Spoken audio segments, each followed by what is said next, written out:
Hello. So we are back.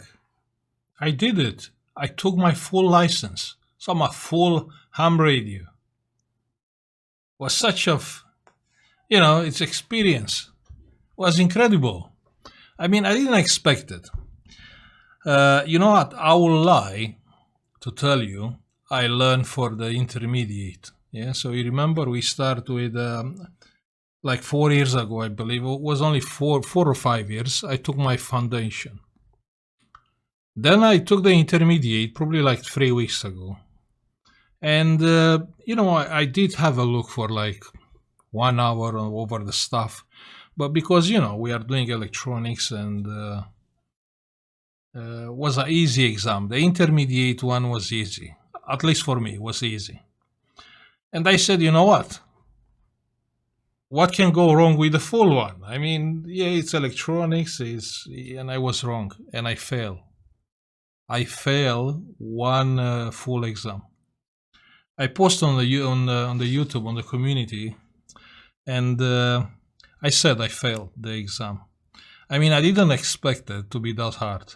It was my fault. I can't say nothing. It was my fault because again, I just have a look over the things like for 1 hour, and I said, you know what, I will do it, and I failed. And after that, I got some books. So if you are about to take the exam, you can have a look on this with these books. You can find them on eBay. Exam secrets and full license. But my advice, because trust me, the exam is hard. I mean, it was hard for me. It made me to go back and learn mathematics. I mean, the full exam is not really about electronics and radio. I mean, it is a part, but a big pie from this exam is actually calculation. It's not a calculation like to calculate a resistor it's like some sick things like calculated frequency deviation and the a lot of things like bias, like MOSFET bias, transistor bias. I mean, those was easy. Uh, Crazy, insane things like to calculate, and was one question, and that got me to replace a part of the circuit of an electronic circuit with a equivalent one. Was insane. Like it was a LC circuit, and you have to replace it with something else and make it working. Then you have the temperature deviation over the components, how they are, and then you have to calculate the things, and then you have a lot of calculation regarding the power decibel was hard, so when you start using the calculator with logarithms, you realize that actually it's hard, and you never work with logs, and you have to go back and see how you can calculate with logs. Wow, such an experience. I mean, it is expected because it's the full license one, and the full license, it will allow you to even modify your equipment. But my advice, and this is a honest advice, yeah, don't do it like me, yeah. If you can take a real course, yeah, take it, because otherwise, if you learn, I found things from books. I mean, I learned the books, yeah, but I found things on the exam which actually I never read them on the books. And I think was some questions regarding the satellites and things. So I don't know. That's my advice. If I will be to do it again, probably I will take the course because I took off 1 week from work, and actually I learned like 1 week. Insane, and it's hard. It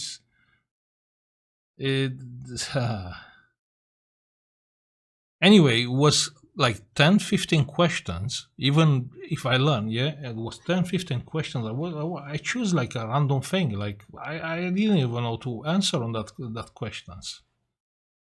And then if you are a non-British person, was like 3 questions. I swore I didn't understand them. So I didn't understand the question. Because it will not ask you, you have four A, B, C, D to choose one.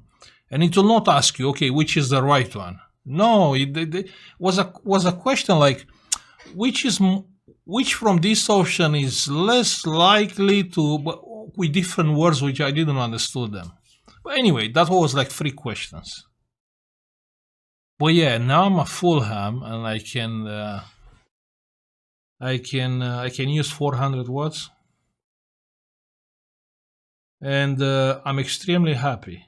I'm extremely happy because this was something from the past. I mean, this love for ham radio started, I believe, when I was like a little boy. I was a little boy. We were probably like 35 years ago. We are living on back in Romania on communism, and on that point, if I remember, I had to I took the exam. You need a license to be a receiving license. So only to receive, that was the first license to receive and confirm the QSLs, something like that. I don't really remember. I remember I took an exam just to listen, just to, so I can listen and confirm some things. So it's like like an old dream comes true, and I'm happy. Now let me show you my things here. By the way, if you hear me on radio, if you hear me on air, yeah, don't tell me you know me because I'm quite a shy person, especially over the air, speaking with people which I don't know them. Yeah. Okay. So let me show you what I have here. Yeah, because I have some nice stuff. I bought some nice stuff. I modify my transmitter already because the license it will allow you that. The next one on the line to modify will be the radio. Let me show you. Let me switch the camera. Yeah.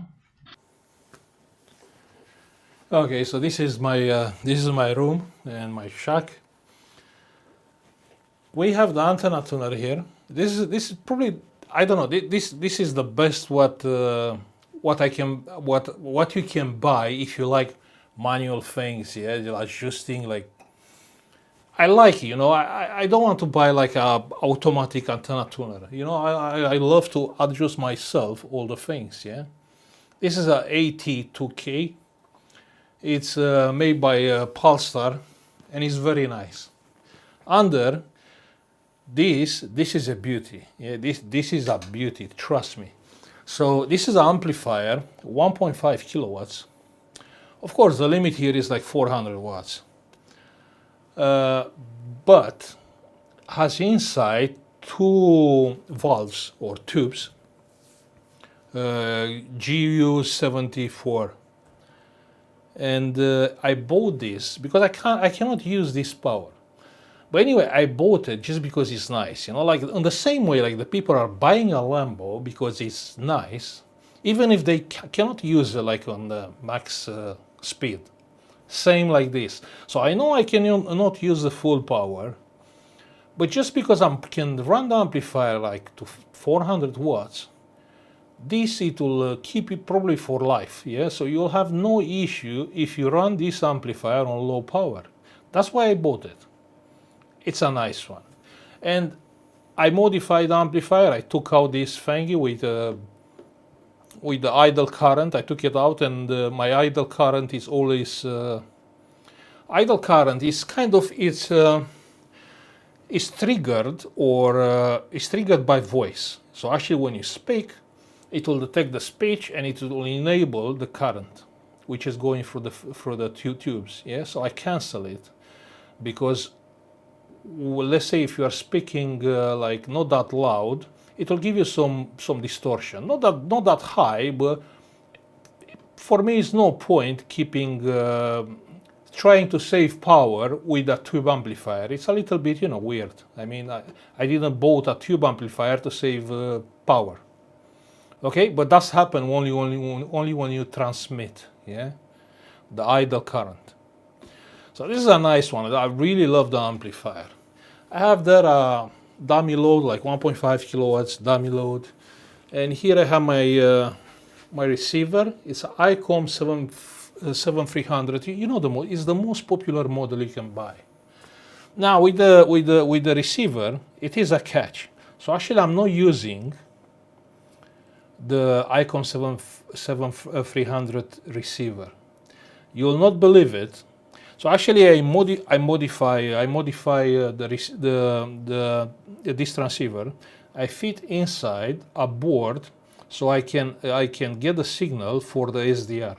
So I have a RPDX receiver SDR, and actually the SDR receiver, it will give me just slightly better quality compared with the audio which is coming from this, which I'm surprised. So actually I'm not using this receiver, I'm using the SDR. Beautiful.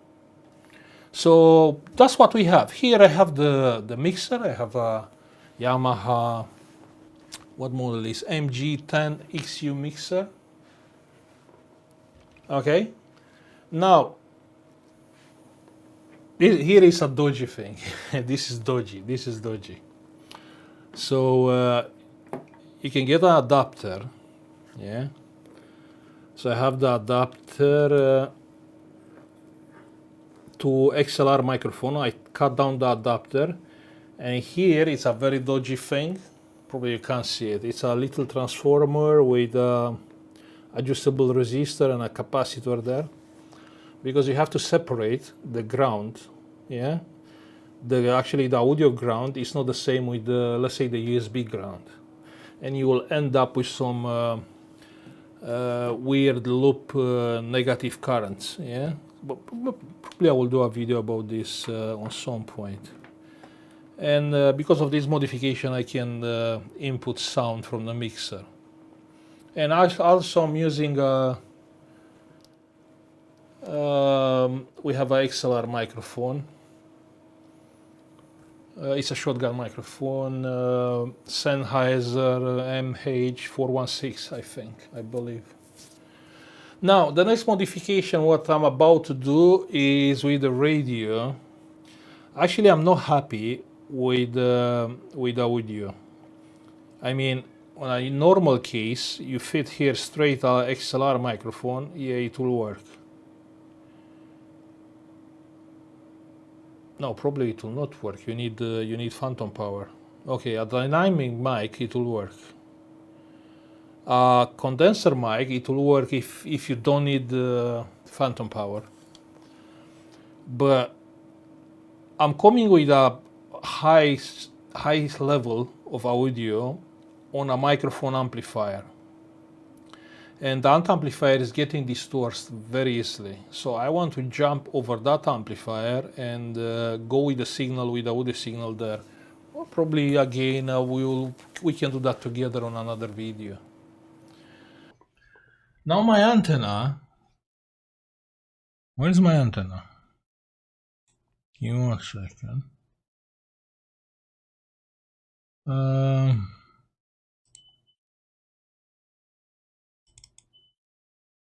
That's my antenna. Okay, you can see it on the screen. It's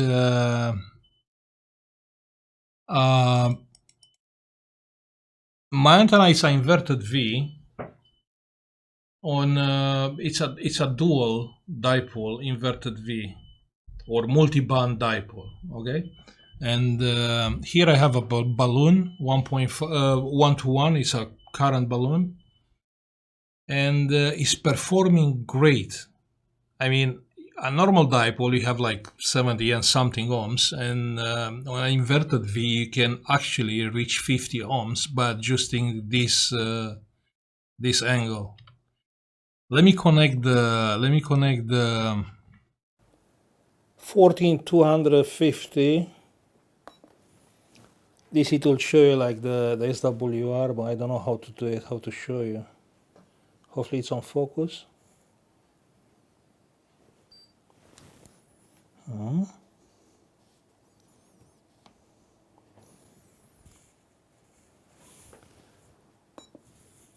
So what do you think about the SWR? It's like perfect. Okay, And on the, let me change the frequency, 150, which is the middle of the band, the SWR. Perfect.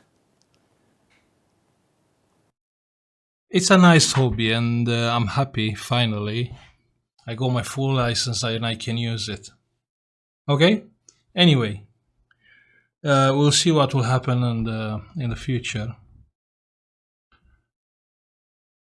I'm not sure what should I do. I should see about my hobby with a different channel or with this. Not sure yet. But at the moment, I'm just enjoying using my new license. So I will say, you know what, thank you for watching. Like and subscribe if you like the video, and 73.